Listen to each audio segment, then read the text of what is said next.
ఓం శాంతి. ఓం శాంతి. ఓం శాంతి. ఓం శాంతి. నీ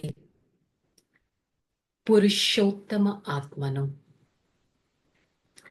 పురుషోత్తమ సంగమ యుగంలో ఉండే పురుషాది ఆత్మను ఈ పురుషోత్తమ యుగపు శక్తిశాలి స్థితిని సదా అనుభవం చేసుకుంటూ నేను ఆత్మ సదా పవిత్రత శక్తి నా ఈ జీవితాన్ని ముందుకు నడిపించే శ్రేష్టమైన భాగ్యవంతులను ఈ క్షణం నా ప్రియమైన తండ్రి పరమాత్మ వారి సన్ముఖంలో జ్ఞాన మురళిని వింటున్నట్టు అనుభవం చేసుకుంటాను. ఓం శాంతి. ఓం శాంతి. మురళి డేట్ 4/4/2025. హెడ్డింగ్ మధురమైన పిల్లలు. ఇప్పుడు మీరు పురుషోత్తములుగా తయారయ్యేందుకు పురుషార్థం చేస్తున్నారు. దేవతలు పురుషోత్తములు ఎందుకంటే వారు పావనులు. మీరు పావనంగా అవుతూ ఉన్నారు. మీరిప్పుడు పావనంగా అవుతూ ఉన్నారు.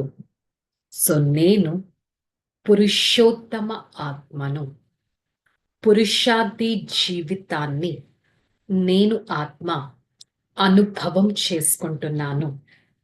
పురుషోత్తమ జీవితంతో నేను ఆత్మ పావనంగా తయారవుతాను అనే స్థితిని మనం సదా గుర్తుపెట్టుకోవాలి. ప్రశ్న: అనంతమైన తండ్రి తన పిల్లలైన మీకు శరణు ఎందుకు ఇస్తున్నారు? ఎందుకంటే మనందరం చెత్త కుండీలో పడి ఉన్నాం. అంటే ఈ తమో ప్రధాన ప్రపంచం అంతగా అయిపోయింది. తండ్రి మనల్ని ఇలాంటి తమో ప్రధానత చెత్త నుండి బయటకు తీసి పుష్పాలుగా తయారు చేస్తున్నారు.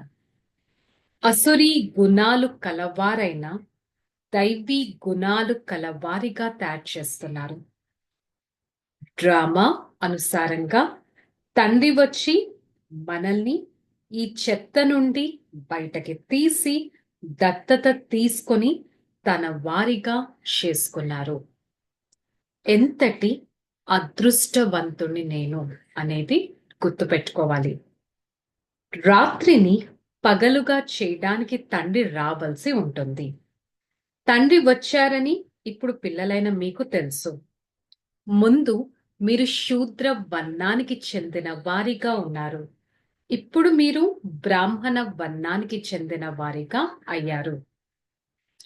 వర్ణాల చిత్రం కూడా అర్థం చేయించడం చాలా మంచిది.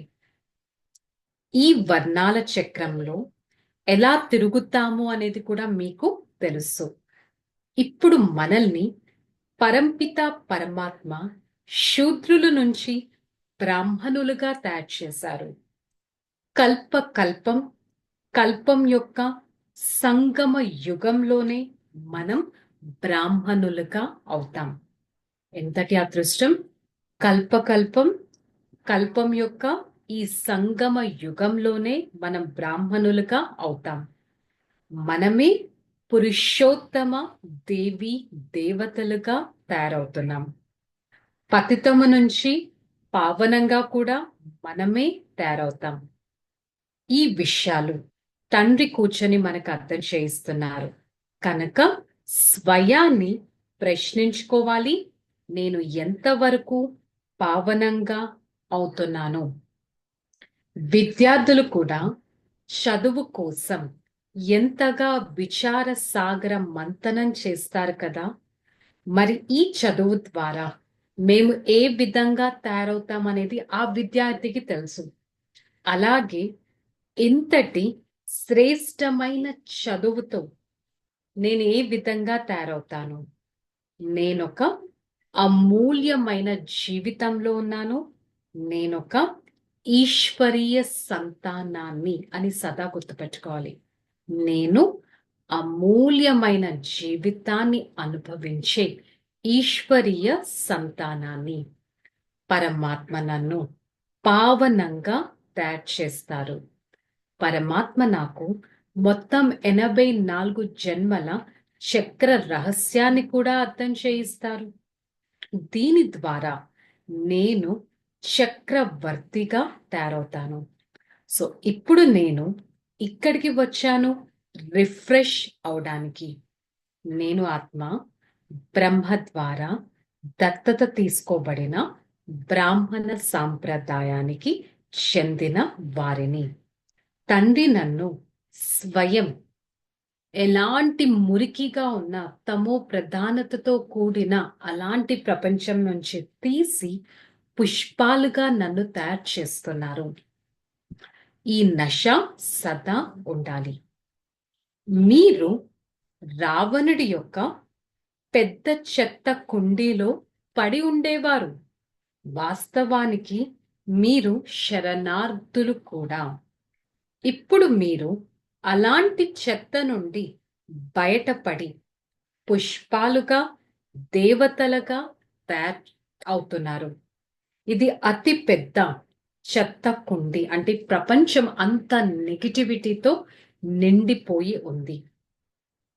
నేను ఆత్మ సువాసన గల పుష్పంగా తయారవుతాను.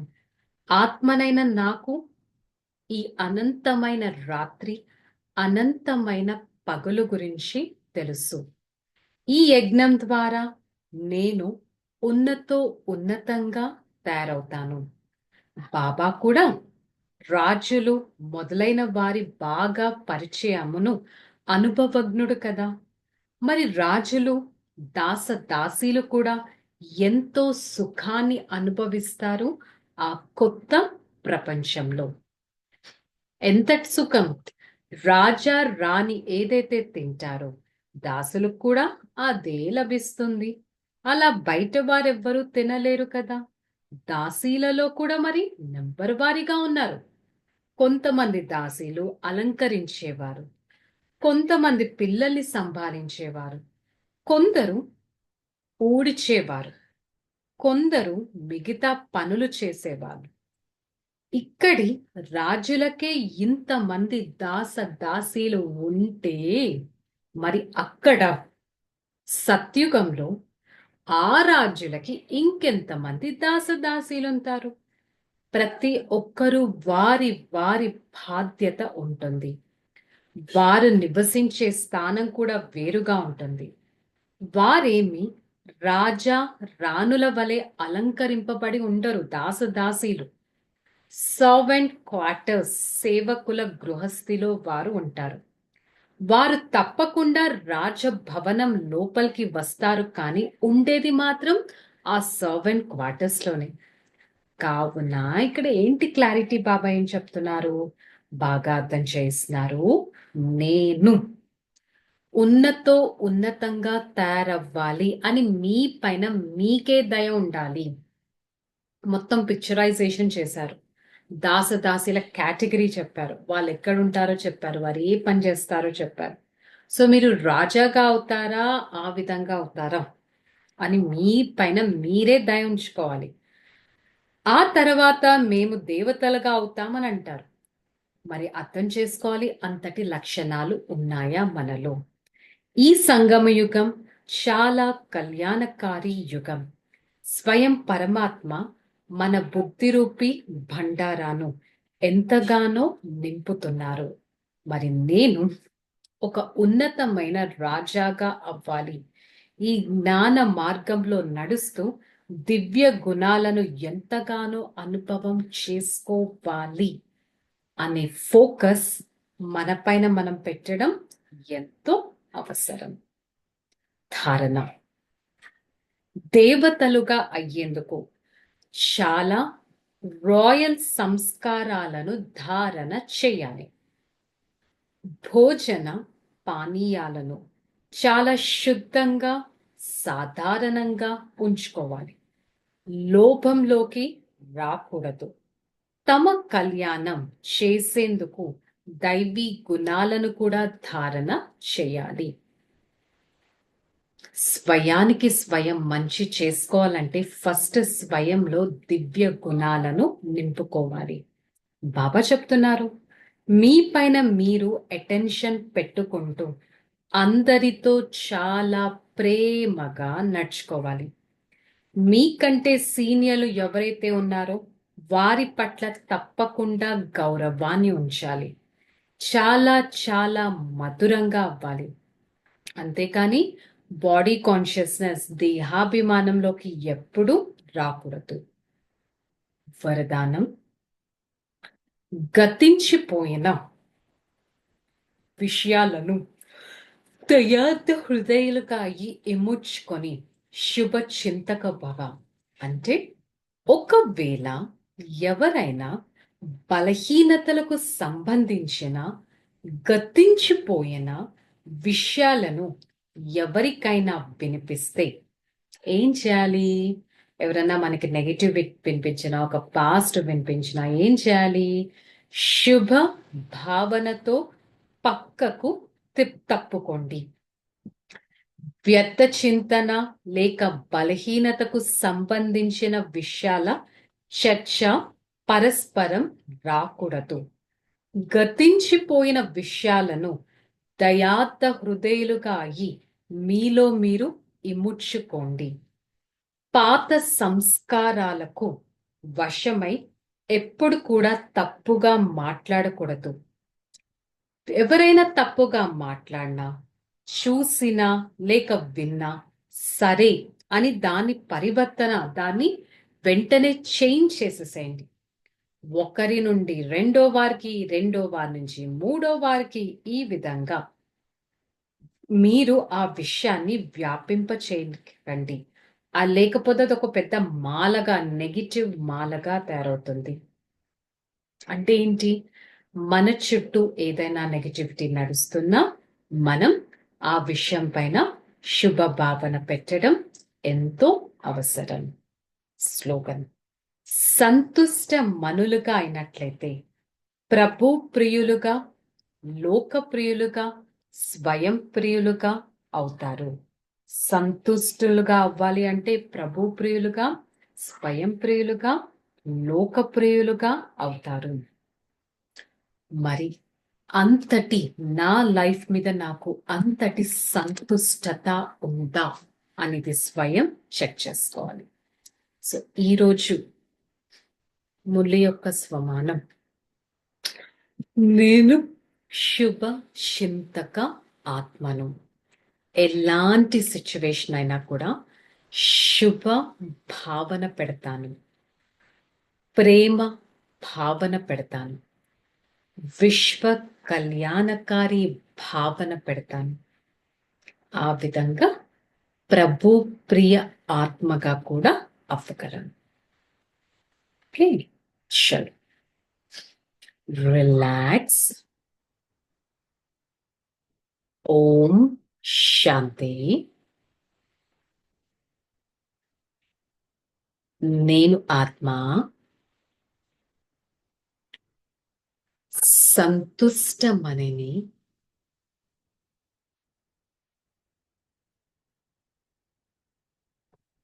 సంతుష్టత శక్తితో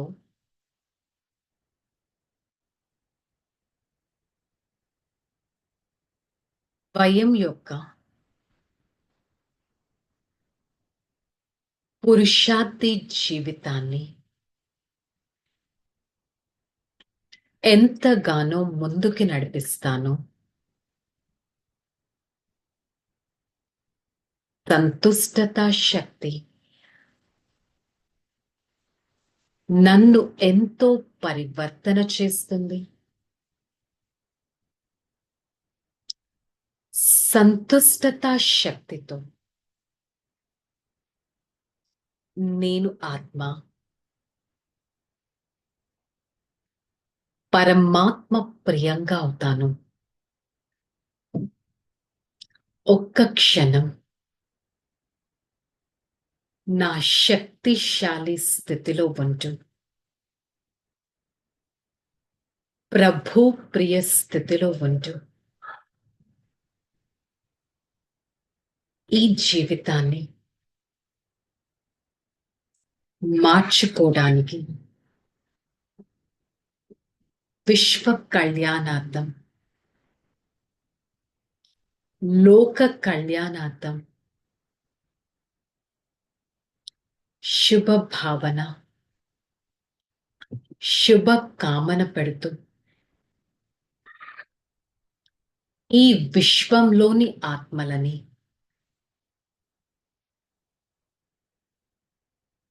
నేను పరివర్తన చేసే మార్గాన్ని చూస్తాను.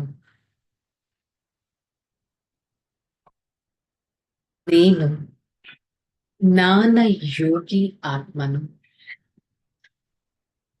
విశ్వ పరివర్తకుడను, విశ్వ సేవాదారిని, పరోపకారి ఆత్మను. I, the soul, always try to do benefit for others.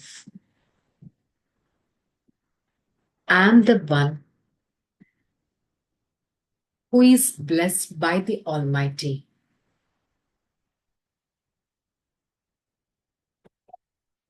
For the next few seconds, I try to be a world benefactor and always try to spread the power of positivity into this world.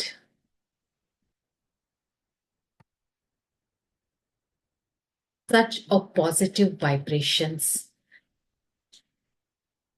makes my intellect refreshing all the time.